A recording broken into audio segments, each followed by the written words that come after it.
Hello, Giants fans, and welcome to the Valentine's Views podcast for Monday, October 17th. And what a world we live in these days. Your New York Giants are somehow 5-1, and we are all trying to digest that piece of information that none of us actually ever expected to be able to talk about here 6 weeks into the NFL season, and here to help me discuss it, break it down, understand it, figure out what world we woke up in this morning is Big Blue Views Tony DelGenio. Tony, how you doing this morning? I'm doing great this morning. Yeah, I think Giants fans everywhere are doing great this morning. I struggle to understand. I struggle to explain how this Giants team keeps doing what it's doing. This is 3 wins, at least 3 wins against teams that you would have said on paper are more talented, are better, have better pedigrees than the Giants, and yet they keep winning, they keep making the plays, and these supposedly better teams are the ones that keep making the mistakes at the end. It's crazy to try to understand. Yeah, well, I just looked at the PFF scores for this week and for the season as a whole, and the Giants rank, in the bottom half and well into the bottom half in most categories. There are a couple of categories, I think maybe in run blocking, maybe, and a couple of other categories where they're kind of upper middle or something like that. There's not a single category on offense or defense in which the Giants, I think, are top 10 at all. And most of their players are not ranking very high in PFF. A few are good. Andrew Thomas has been good all season. Dexter Lawrence has been amazing. Saquon Barkley has been good, although I don't think he is very highly rated by PFF. But if you just look at the individual performances, they just are not great. And uh, it all comes down to the coaching. And I think, if you don't believe now that the Giants are a well-coached team and maybe the best coached team in the NFL, then I don't know what games you've been watching, because we see this team that's outmanned week after week against good teams, and they're coming back and beating them. Not that I ever had any doubt, not to brag, but I was the only Big Blue View contributor who picked the Giants this week. And since I'm so lousy on most of my other picks, I figured I'd crow about that one a little bit. I was going to say I'll give you that one, Tony, but you are still, at least heading into this week, you're still the only one of the seven Big Blue View contributors who do weekly picks. You're the only one with an under 500 record. So so take so enjoy your moment in the sun. But I'm just putting that out there. So you're absolutely right to credit Brian Dable, to credit this staff, to credit the assistant coaches, Wink Martindale, Mike Kafka, all of the assistant coaches, Joe Shane, the GM, for the type of people that he brought into this team. A lot of these guys who probably won't be there next year, a lot of these guys who are on 1-year deals, who are guys playing as bridge guys, basically, as the Giants try to build this roster. But you also have to look at the players, and you look at, and yeah, a lot of it comes from Brian Dable, but these guys, Jihad Ward in the locker room said, we are the don't fold team. Andrew Thomas told me that we just have each other's backs. We play for each other. I mean, Julian Love said, everything that I do is about the rest of these guys. And this is a team that's playing for each other. It's playing hard. They don't quit. They don't look at the scoreboard. They just keep playing. And I don't know how sustainable it is. I don't know where it's going to lead. I still look at this team and I still believe that that the Giants have to be pointed at the future more than about the present. I get asked all the time about adding players to this roster, and I still think it's got to be more about the long term than the short term. But this is a fun ride, and you just have to give these guys credit for the way they're playing on the field, and for how hard they go every week. Yeah, they're absolutely putting out 100% effort.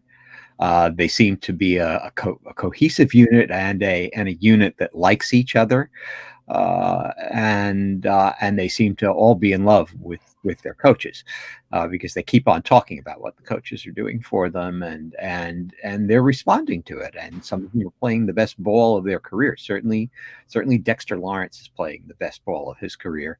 Julian Love had a tremendous game yesterday. Not just the interception, which was maybe almost the easiest thing that he did. But I thought overall he played a great game yesterday. And you're seeing other people step up and improve over the course of the season, and it's really been amazing to watch. And the other thing I think you have to say about being a Giants fan right now, I mean, obviously you don't like to see anything more than success if you're a fan, but you'd also like to be entertained while you're watching the game too. And I find the Giants to be one of the most interesting teams in football to watch this season, after frankly just the opposite the last few years. I love tuning into every Giants game just to see what they're going to be doing next on both offense and defense, and how the players are carrying it out. And the players are executing things remarkably well. Well, they do so many things. Not only do they play so hard, and they're not a juggernaut on offense, but they can get some things done if they can keep the score within reason. They are showing week after week that they're resilient, that they have a chance, and I leave it to guys like Nick Filato at Big Blue View, and the guys like Brian Baldinger and Dan Orlovsky and all of those guys who really break down, film and look at these plays to really dive into the schematics of what the Giants are doing. But I keep coming back to what coaches always say is, we want to figure out what guys do well, and we want to put them in positions to succeed. And in so many cases, that's lip service. In so many cases, coaches are saying that because that's what you're supposed to say. That's, on page 2 of the coach's handbook in dealing with the media. Page 1 is all about don't give up any injury information. Page 2 is about putting players in position to succeed. But it's not lip service for Brian Daboll and Mike Kafka and Wink Martindale and that Giants staff. They don't have the most talented roster in the world, and yet they are figuring out what these guys can do. They're getting production out of Marcus Johnson in the passing game. They're getting production out of Richie James. When they have injuries at cornerback, they're working around it. They don't have great inside linebacker play. But they're working around it by, in a lot of cases, not using linebackers. They're figuring out what guys can do, putting them in situations to do that.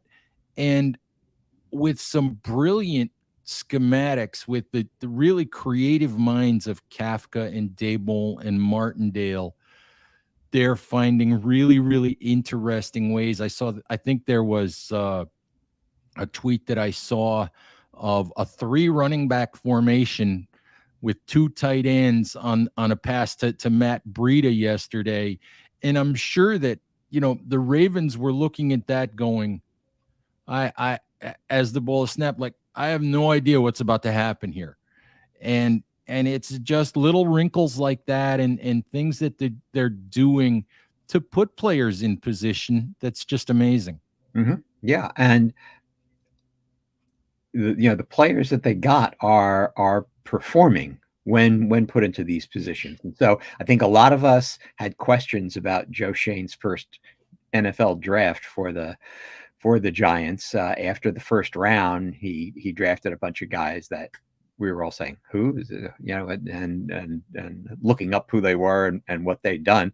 But if you watch the games, then they're getting into the games, they're playing, and they're actually contributing. I mean, yesterday, Kayvon Thibodeau, who obviously is one of the more prominent draft picks that they made, had the big game-ending play of the strip sack of Lamar Jackson. Evan Neal had his best game as an offensive lineman with the Giants yesterday. His first grade above 70. He gave up no sacks. He only gave up 2 pressures in the game and graded, I think, 70, 71 or something like that. So that was a very encouraging development. They stick Wan'Dale Robinson in there after he's been on the shelf for a few weeks, and he immediately catches a few passes, including a touchdown pass. They have had Daniel Bellinger in there since week 1. Now he's got 3 touchdown passes on the year, also doing a great job blocking. I think you can argue that he looks like the best tight end to come out of this draft so far. So several of these players are that you never heard of that were drafted fairly high or at least on day 2 by the Giants are doing well in this system, and so somehow they are putting these players in position to succeed, and the players then are responding to that and succeeding. Absolutely. And I think that when you look at that rookie class, the thing that stood out to me yesterday, the Thibodeau play, of course, and as you said, Evan Neal played better than he has in any other game so far this season. But Wan'Dale Robinson, there were still so many questions about why did the Giants draft a 5'8" player in the second round. I mean, even I was looking at it and saying, that they could have drafted George Pickens, who's having a great rookie year so far. But in 15 snaps, we saw what Wan'Dale Robinson can do for this offense. And all of a sudden, you look at it, and the Giants aren't a passing juggernaut. They're not throwing for 300 yards at a clip right now.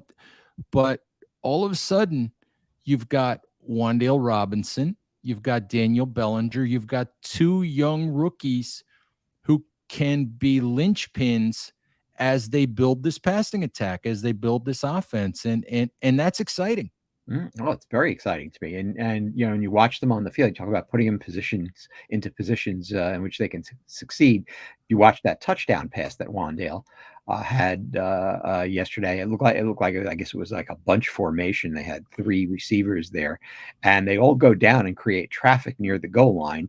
And then all of a sudden, Wan'Dale just like squirts out to the side, and before they can even realize that he's gone that way, they can't get to him. All of a sudden he's wide open. And that's one of the other things that I really like about the Giants offense, is that they find things to do in the red zone to get players open to get into the red zone, which was such a problem last year. Every time the Giants managed to get into the other team's territory last year, when they get to about the 25, 30-yard line, I would wish that they would just start throwing passes to the end zone, because I knew if they got inside the 10, they'd just stall and have to kick the field goal. And now the Giants can get inside the 10-yard line, and they can actually make it into the end zone. I have to tell you a quick story about the Wan'Dale Robinson touchdown. In the post-game locker room after games, Wan'Dale Robinson happens to locker next to David Sills. And we're in the locker room last night, and David Sills is hovering around as we're talking to Robinson. And he's like, make sure I get credit. Make sure I get credit. Because if you watch the play, it's a rub route. And it's David Sills who created the opening for Wan'Dale Robinson to catch that pass.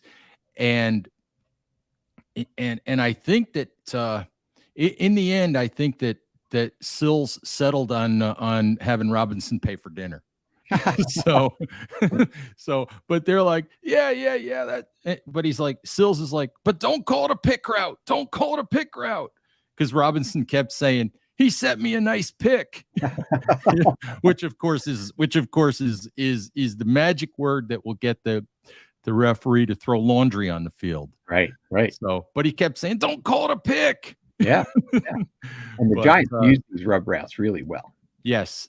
And if you really watch the replay of that, David Sills did an outstanding job of really just getting in the way, of not making contact, of not throwing a block, of not doing anything other than sort of running his pass route and being in the way.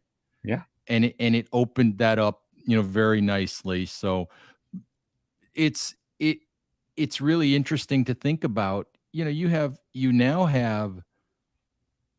throw Dane Belton into the mix, who's playing an awful lot on defense, and you have 5 rookies at least, contributing a significant amount to what the Giants are doing, and that's a really, really positive thing going forward.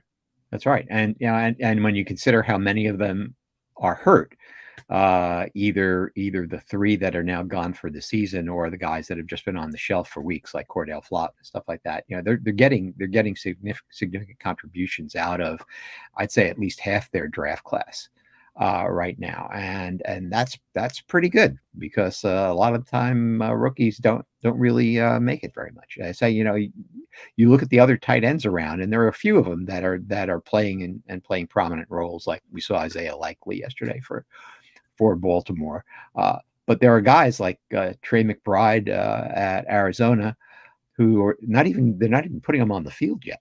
And he was probably the highest rated tight end in the draft. And obviously the Cardinals have Zach Ertz, but a creative coach will find ways to get high draft picks onto the field, and with other formations and stuff like that. And the Cardinals just aren't doing that with him.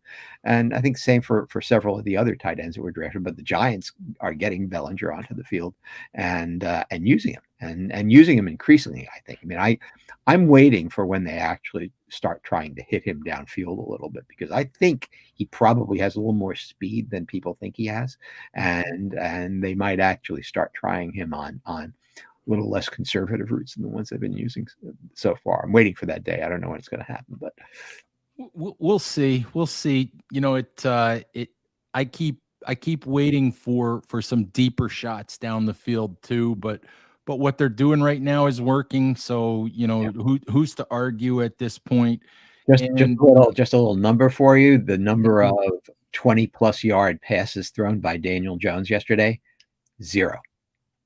Wow. I hadn't looked that far. See, when you're retired and you're just sitting around prepping for shows like this, you can come up with all those numbers. Yep. Mm-hmm. You're the Big Blue View research department, Tony. Right. Actually, I think Nick and Chris are the Big Blue View research department. No, they're the film study department. You're the research department. See, we're gonna give guys new titles now. Right. But let's talk quickly about Daniel Jones, just because we kind of have to. What we saw from Jones yesterday is just more of the same of what we've seen all season. He took care of the football. He made big plays when they had to be made. He didn't put up huge numbers, but once again, he played what I would call winning football. And the reality of it is, Tony, and I don't know if you agree with me, but the reality for me is the more the Giants win and the more that he plays like this, and there's a ceiling to playing like this, I will call it a Kirk Cousins, Ryan Tannehill type ceiling, more than a Patrick Mahomes, Josh Allen, Aaron Rodgers type ceiling. There's a ceiling to what he's doing. But if this continues, he's making it impossible for the Giants to move on from him at the end of the year, to not find a way to give him, maybe a 2-year deal and go forward that way. Mm-hmm.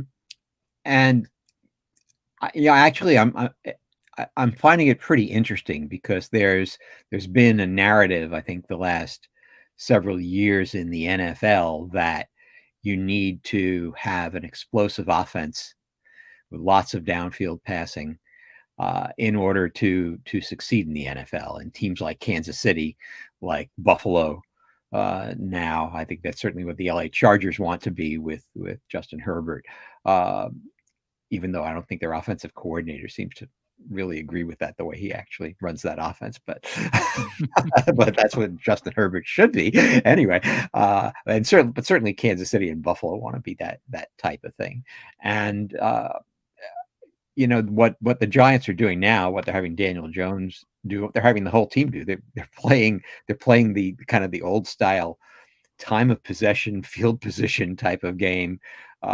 Move the ball in small chunks, use up the clock, and then make your strike when you can get it, but not do anything particularly adventurous most of the time. And it's a way of operating that is not supposed to work in today's NFL. And as you say, there's probably a ceiling to it. You're probably not going to take the Giants offense the way it is right now and imagine them getting to the Super Bowl and winning the Super Bowl with it. At some point, they run up against a team that's just going to put too many points on the board, and that type of offense can't keep up with it.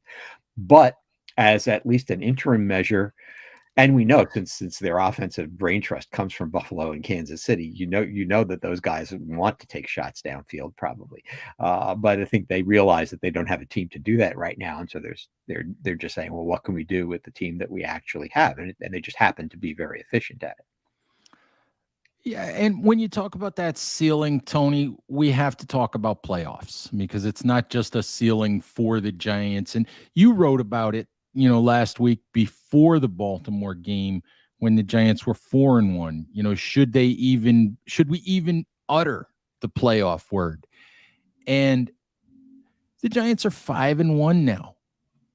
They have, I find it amazing that they're playing the Jacksonville Jaguars this week and that Las Vegas odds makers are still not buying the Giants and not making them the favorites to go to Jacksonville and win this game. But you have to start looking at this schedule and, with Jacksonville, Houston, Seattle, which are Detroit, 2 games against Washington on this schedule, a game against what looks like a so-so Indianapolis team on this schedule. Not that any of these games are guaranteed victories for the Giants, because they're not. Mm-hmm. But you have to start looking at this schedule and thinking that, not only are the playoffs a possibility, but you have to start thinking that it's a realistic possibility that the Giants could find themselves in the playoffs. And there's, like you said, this is not a Super Bowl team, and this is a surprise. And for me, still, people get mad at me when I say it, but for me, this is all a bonus because the Giants are still building for the future. It's all a bonus, but it's a blast. And at this point, you've got to look at the Giants and think, yeah, they can absolutely make the playoffs. And at 5-1, dare I say, with the schedule they have, they probably should make the playoffs at this point. Yeah, as you said, the schedule they have coming up. I mean, I'm worried about the Jacksonville game quite a bit. Jacksonville is not an untalented team, and Doug Peterson is a pretty crafty coach. I mean, he won a Super Bowl with Nick Foles, so props to Doug Peterson. And Jacksonville is the type of team that could actually give the Giants, I think, trouble. Trevor Lawrence, I think, was 20 for 22 yesterday, even though they wound up losing. Okay, and so he's starting to click. He's starting to figure things out. Their defense is actually pretty good. I think they're actually one of the better defenses in the NFL, and I think they get a pretty good pass rush, if I remember correctly. So I was actually happy to see the Giants as underdogs. It's better that they go into that game as slight underdogs than as favorites, to just get rid of any idea that they might take that game easy a little bit. Plus, you're going to be playing in Florida, and it's going to be 80 degrees, and that's something that can be a factor too, depending on what the humidity is. But they do have this chance in the next few weeks, and in some sense, these next 4 games, not 4 weeks, because I think there's the bye sandwiched in between the Jacksonville, Seattle, and then the Detroit, Houston games in whatever order those are. But as you say, all 4 of those games are winnable. I mean, and could you imagine the Giants being 9-1 at some point during the season? But let's say that they don't do that. Still, if you can get 3 out of 4 even, and you're 8-2 at that point in the season, that's far beyond any expectation at all. And you just we'll take whatever we get. I just hope that they don't fold completely against the lesser teams, which I doubt they will, given this coaching staff. Even, to be honest, even 7-3 is like you wake up and you're not paying attention to the NFL season, and the Giants have been bad for however long they've been bad, and you wake up in week 10 or 11 of the NFL season and the Giants are 7-3, and you're like, how did that happen? That's still, it's a place where no one expected the Giants to be, and I still caution. I still say, look, it's not about 2022. This is a blast. It's a bonus. And, let's cross our fingers and hope it continues and hope they make the playoffs, because it's a lot of fun. And you give the roster, you give Daboll, you give Shane a lot of credit. But I'm going to continue to tell people, because they're going to continue to ask me, should we sign Odell Beckham? Should we go out and make a trade for this guy or that guy to help us this year, to help us make a playoff push? And the answer is no. You don't do these. You don't do anything short term. You don't do anything that is specifically designed to help you in 2022. You don't give up draft capital, because you're still, if you're Joe Shane, if you're assistant GM Brandon Brown, if you're Brian Daboll, you're still building for the long term. This is I keep saying it, it's a blast. But it's a bonus. It's playing with house money. It's a lot of fun to watch, but and enjoy the ride. But don't forget that it's still about the long term. Mm-hmm. Yeah, and obviously on Twitter you see a lot of these things, and in the press also you'll have people writing articles proposing trades and things like that, and I always just kind of roll my eyes at most of those. I saw one this week suggesting that the Giants get Brian Burns and give up like Azeez Ojulari, I think, and a draft pick or something like that for Brian Burns. I said, no, you've got a promising young player on a rookie deal. Brian Burns is going to want to get paid next year. I was like, you don't want to make that kind of trade. And the Giants are going to have some tough decisions to make next year as far as contracts go. Obviously, Daniel Jones is the main one, but Saquon Barkley is another one. Dexter Lawrence is another one, and some of these players who are performing well this year, if you want them to stay as Giants, you're going to have to pay them. And so, all that cap space that people are thrilled that the Giants are going to have next year can disappear in a hurry once you start doling out these fairly big contracts. I think they have to be very careful about who they sign. Absolutely. But one guy I will say, Sexy Dexy is making himself a lot of money. He is making himself a lot of money. I mean, he's playing, dare I say it, he's playing at an all-pro level. Forget Pro Bowl level. He's playing at an all-pro level. Mm-hmm. I remember talking to him in the summer for a podcast, and he said that, plain and simple, what he wanted to do is wreck games. He'd forget the stats. He just wanted to wreck games, and he's absolutely doing that. He's playing better than he's ever played. And Tony, I'm blown away, just blown away by the fact that this is a 340-something pound man, and we see the athletic things that he can do, how he moves, how he dominates people. But do you realize, without looking now, without looking, how many snaps did he take off yesterday? How many snaps was he on the sideline for yesterday when the Giants were on defense? Yeah, I think he was on the field for most of the game. At least when I saw, he seemed to be out there most of the time. And He I thought with Leonard Williams back, I actually thought that would change. I thought that they would give him more time on the bench to keep him fresh, but it seemed like he was out there a lot. he took 2 snaps off, 2 in the entire game, and I'm just blown away that a man that big can play the way that he can and play that much. I mean, it's week after week now that he's playing, 90 some percent of the snaps, and they played 59 defensive snaps yesterday and he was on the field for 57 of them. And I think more than anything else, I find that number to be just absolutely incredible. Yeah, yeah, and he got another sack yesterday, and again they played really aggressively on defense yesterday, which I Mhm. didn't actually expect them to do. And then he's really the one of the cornerstones of that aggressive approach to defense. I mean, I thought that Wink was going to throw a curve at Lamar Jackson yesterday and not blitz him so much as Wink has been doing over the early part of the season, just because Jackson has started to play really well against the blitz and has started to make defenses pay for blitzing him.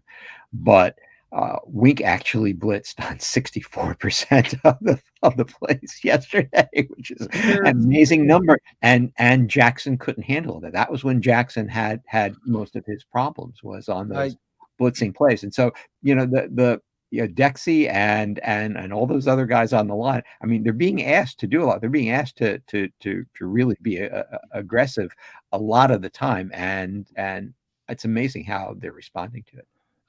I knew Wink was on his A game, and I knew that Wink was going to bring the house. I think it might have been on the Giants' very first defensive series when Baltimore had a third down, and there was a defensive alignment where Lawrence, Thibodeau, and one other defender were all standing up in front of the center, in front of Tyler Linderbaum, who must have been going, what is about to happen to me?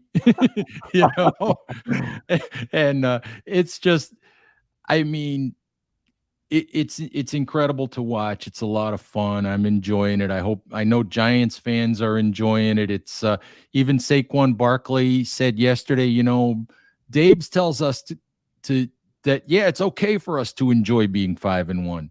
And it's absolutely okay to enjoy being 5-1.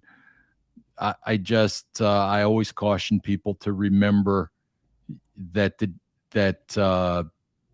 Giants have a long way to go still before they are the Buffalo Bills, before they are the Kansas City Chiefs. It's fun to watch because I think what we see is a coaching staff and a management, set up at this point that might be able to get the Giants there. And it's fun to watch right now, and it's just exciting to think about the possibilities as they continue to build the actual talent on this roster.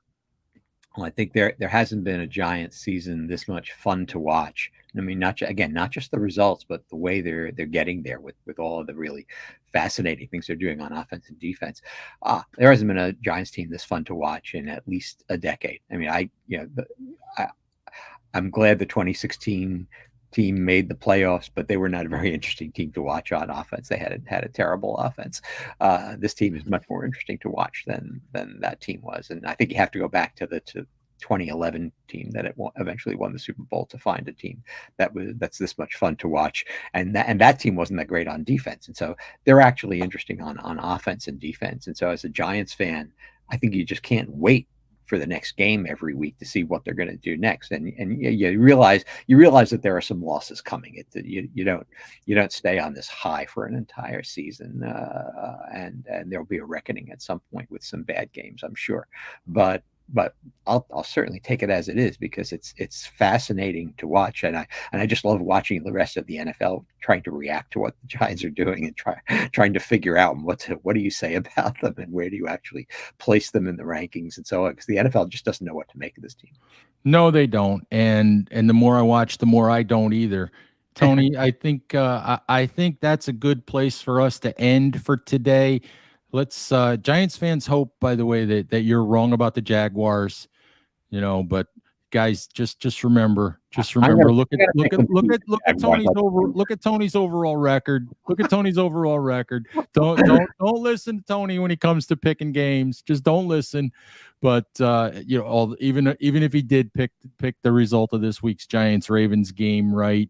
So anyway, Giants fans, please remember, subscribe to Big Blue View Radio wherever you listen to podcasts, and like, share, and subscribe on YouTube. Tony, as always, thank you for spending some time with me on Monday. Giants. All right, Giants fans, thank you for listening. Please stay safe out there. Take care of each other, and we'll talk to you soon. Bye-bye.